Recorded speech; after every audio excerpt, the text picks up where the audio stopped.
Hello and welcome to my channel. Woo! I bumped you already. We're off to a great start. Anyway, let me show you how I make a signature for a junk journal. Should I maybe explain what a signature is? Yes, okay.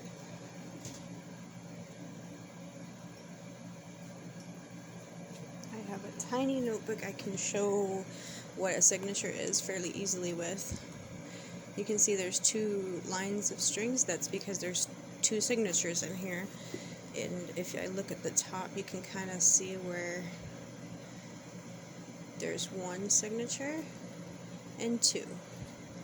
And in the very center of a signature, typically, you will see the string holding the signature into your journal or book or album, whatever you're making. Signatures are in all books. If you look at a regular novel, you'll see they have lots of signatures. Okay, so first thing I do is I spread out the different types of paper I'm going to use in my journal, and I'll show you all the different types of paper I'm going to use.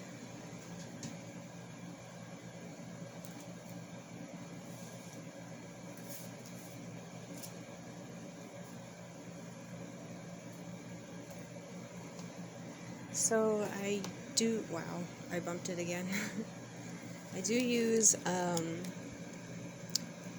12 by 12 paper pads and then I cut them down into 8.5 by 11. I like to use music paper that has been coffee dyed. I just spray it and let it dry. Same thing with the doilies, I just sprayed these. If I oven dye them, they come out much darker by dipping them and then placing them on a pan and sticking it in the oven at 200 for 5 minutes-ish. It depends, I guess, on how wet they were when they went in and how thick your doilies are. This is cardstock, actually. And it is 176 GM. And it was Neenah Bright White. It used to be, and now it's called Astra Bright. Astra Brights. There we go. So I used stencils and a spray bottle filled with coffee to create these pages. But they are thicker because they are cardstock, and that's one pile. And I took an old planner and I coffee dyed the pages in the oven.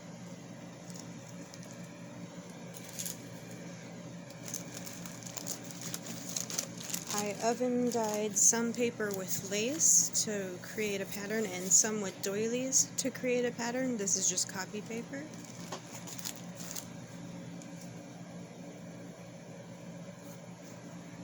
And I coffee dyed some copy paper with stencils and a bottle of coffee in a spray bottle.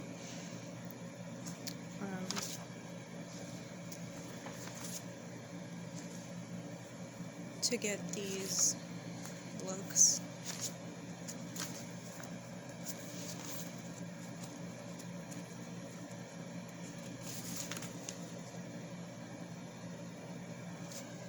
I'll have to make a video soon showing how I do the different types of coffee dyeing.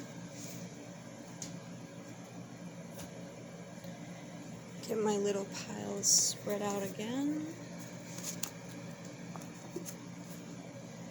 So the second step is to take one piece of paper from each of the piles, which through the magic of YouTube I have already done. Poof, it's there. Yay! You don't have to go through the painful process of watching me pick each piece of paper. I know you know how to do that, so we'll skip that part. So doily, I line up in the middle so that the string can go through it in the middle. And envelopes, I use the flap to secure it in a signature. And the third step is, after you've picked your paper and you're happy with it, to fold each piece of paper in half.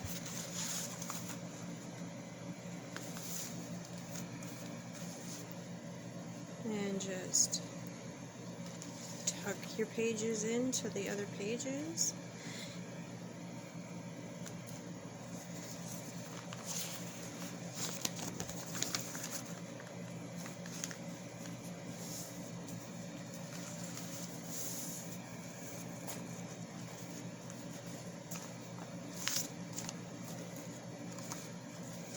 Should have had one already ready, folded, so you don't have to watch me fold paper over and over. But that's okay, I can chat while I'm getting these couple last ones together. This is the lace dyed paper. I'm not sure if you could see it on the other page a minute ago as easily as this one.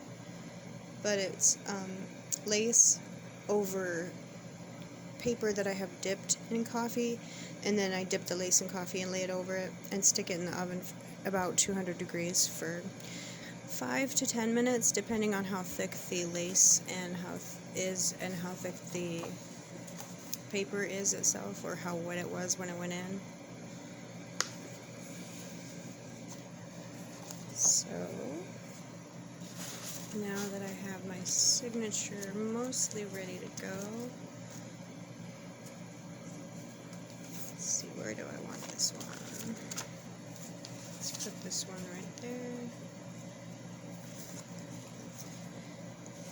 This page is, or the envelope is a little taller than the rest of the signature, which I'm okay with as long as the cover covers it. I'm gonna grab the cover for a second just to measure up the largest piece that's hanging out a little bit.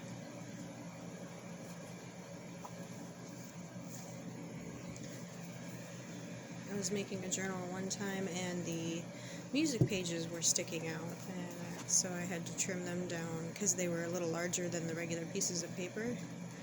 Some of them I just attached ribbon to the edge to make it look more intentional. Let's see if I close this.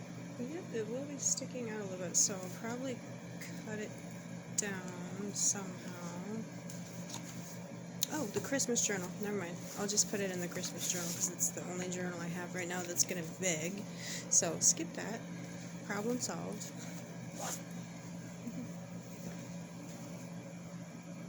This is the cover that I'm using for the Bee Journal. I will be making these signatures for this cover. The cover has 5 signatures punched into it already. As far as the holes go, they are already in the spine. Now I'm going to go grab the book cradle to show you how I punch these evenly in the middle and where they should be, because if I don't use my book cradle, even though I know up and down wise where I'm punching, it always seems to go to the right or the left of my crease just a little bit, and I found that annoying, so I went on Etsy and found the book cradle and made my boyfriend make me one. So I'm gonna go grab that quick.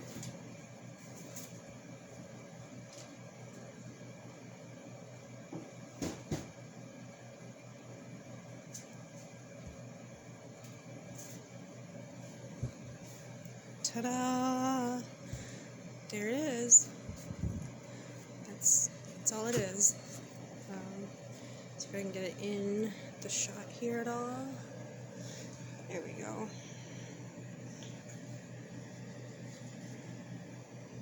It works wonders. I'm not exactly sure the science behind this, exactly how it works. I mean, I know that you're like trying to stab the middle, but somehow when you put it in one of these, it just magically makes it in the center. So before we use that, I'm going to grab some large paper clips, a pencil, and a scrap piece of paper.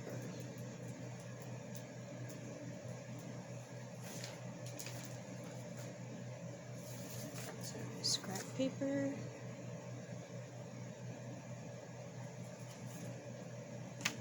pencil.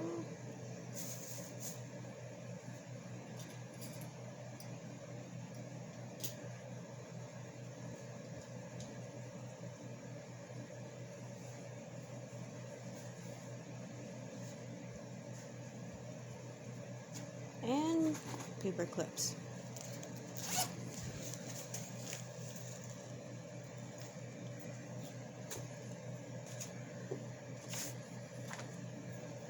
Bring it back down here. Okay. Now I like to put my fingers in the middle there and kind of push in the spine in the middle as I fold it to make sure everything's tucked in tight to the back. And then grab a paper clip, find the inside page. This is hard to show you guys and do at the same time. I'm finding out.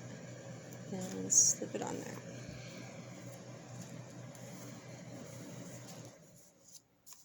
Now I don't have the jumbo paper clips yet.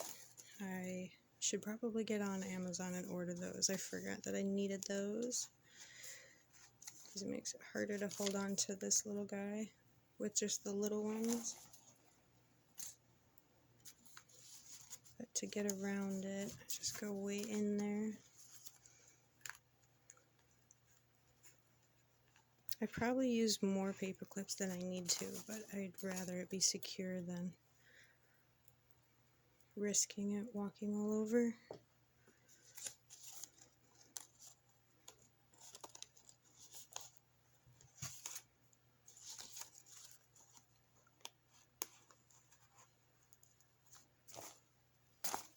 It's been a rainy day out today, so I thought I would make some videos.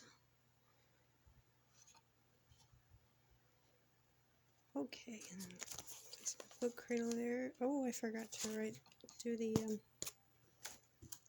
scrap piece of paper. So this is a normal size piece of paper. So if I take and fold it in half, that will give me a middle line. Then if I fold this half up to the middle, and the same thing on the other side, fold that half up to the middle line, it will give me 3 lines spaced evenly apart. My folding may not be super perfect because I'm trying to fold around the camera, but for the purpose of this video it should be fine. Okay, and that'll give me, and this one was already folded in half this way, so there's a crease in the middle too to draw my little dots. I like to do the 3-hole pamphlet stitch because it's easy.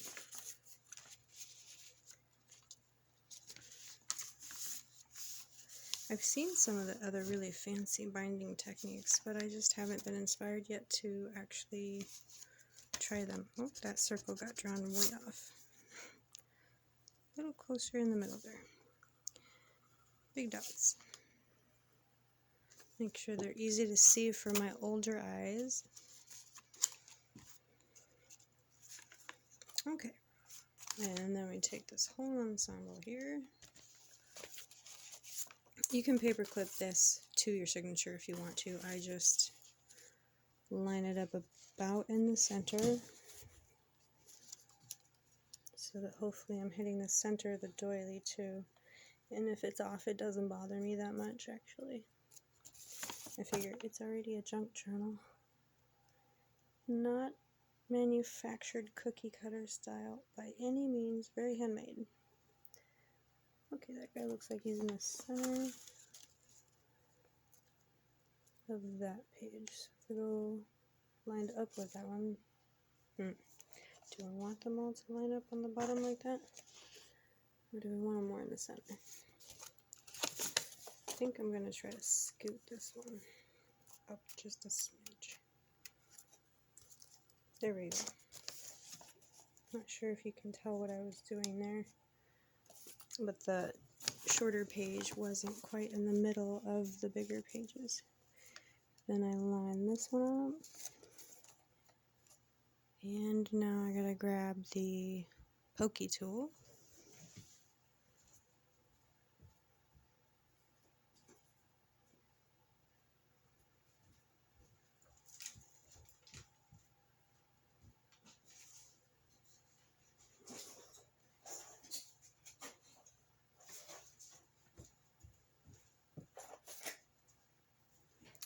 Can't remember exactly what this is called, but I got a kit for bookbinding and this was included in it. Okay, so then I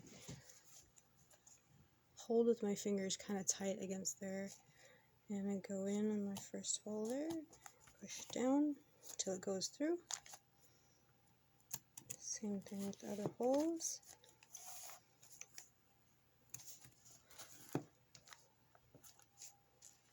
Sorry for the wiggling, but it's kind of unavoidable here. And there I have my holes for my signature, all in the center. And when I come to the back, I can see they're all right on the spine, right in the center, and that's what I want. That's why I use a book cradle. And if I can show you quickly, this is where we put, used a staple gun? No, a nail gun. It was a tiny nail gun to secure it. So that's pretty much what it looks like. It just has notches on both of the panels. There's where one of the nails went through. I hope this helps someone, and we'll see you next time. Bye!